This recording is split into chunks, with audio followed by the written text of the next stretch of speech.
Ce jour, 17 août 2024, sur convocation de la coordination générale du Front patriotique, les comités du Front provenant des divers départements, communes, arrondissements et villages du Bénin et des représentants de la diaspora béninoise réunis en un forum à la Bourse du Travail de Cotonou décident de rendre publique la déclaration ci-après. L'espoir suscité par l'avènement du pouvoir de la rupture en avril 2016 s'est rapidement transformé en un véritable cauchemar pour l'ensemble du peuple, tant en ce qui touche les conditions de vie des masses que les libertés démocratiques. Des conditions de vie de masse.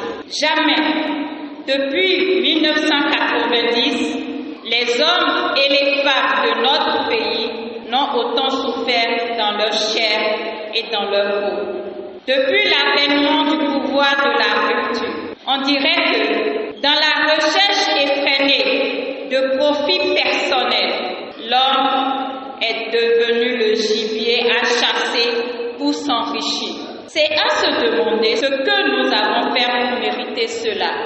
Chasser des emplois dans les secteurs publics et parapublics, chasser des bords des rues et espaces publics qui logeaient nos petits bars, maquis et petits étalages, accablés de taxes et impôts de toutes sortes qui pressurent et ont ruiné les populations et pour rendre chers tous les produits de première nécessité. Dans les mairies, les tasses pleuvent tous les jours sur la population. Tasses sur les obsèques, la déclaration de naissance et même de grossesse.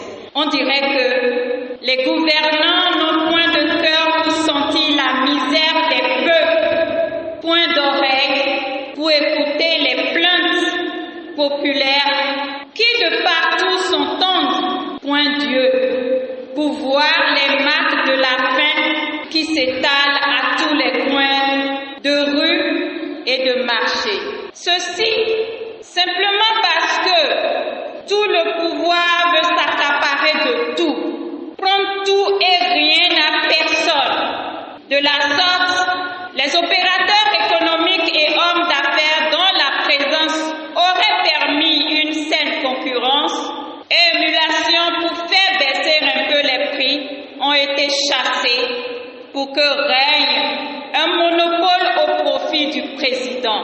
L'augmentation vertigineuse des prix des denrées de première nécessité a explosé. Ceux des petits hommes d'affaires demeurés sur place, les artisans, les petits commerçants, etc., sont accablés par les impôts et ne savent à quel sein se vouer. Ayant fait faillite, la plupart ont préféré fermer baraque et s'exiler.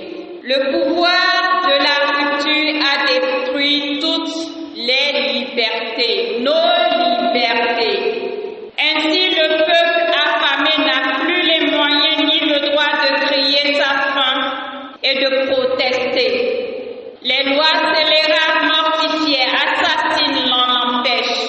Ces lois ont été prises allant de la suppression des libertés syndicales au droit de travail, jusqu'aux lois sur le numérique qui sanctionnent même les opinions émises dans sa chaumière et mises sur le réseau informatique. Une cour spéciale, dite cour de répression des infractions économiques et du terrorisme, CRIET, a été instituée pour régler des comptes à tout opposant à cette gouvernance. Le tout coiffé par une constitution autocrate.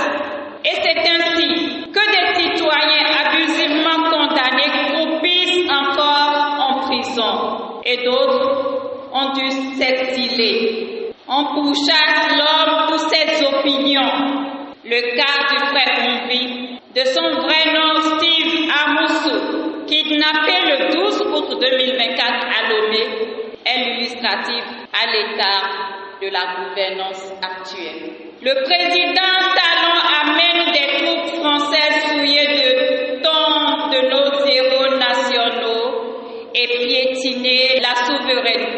notre pays. Les descendants de Dog sont de retour.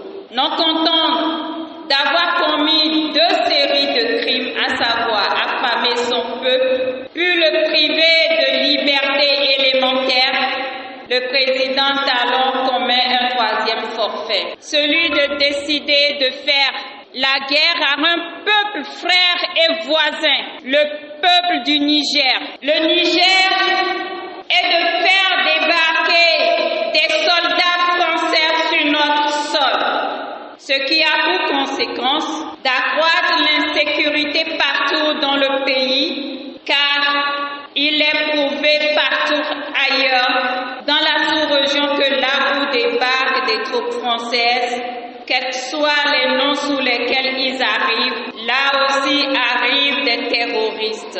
Ainsi, il est établi que ce sont les instructeurs français qui forment, entraînent et arment les terroristes qui tuent nos soldats et populations. Talon ainsi ce que jamais aucun gouvernement béninois auparavant n'a fait depuis 1964, où le président Romain Débé a mis au dehors les forces armées françaises de notre territoire. Autrement dit, à faire venir les descendants de Dog boire du champagne sur la tombe de Béhanzin, Dada Béhanzin. Biogera Kaba, ce qui est inadmissible.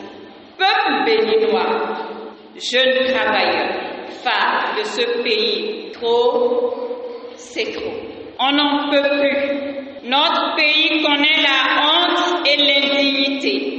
Et c'est pour mettre fin à cela que le Front patriotique a été fondé.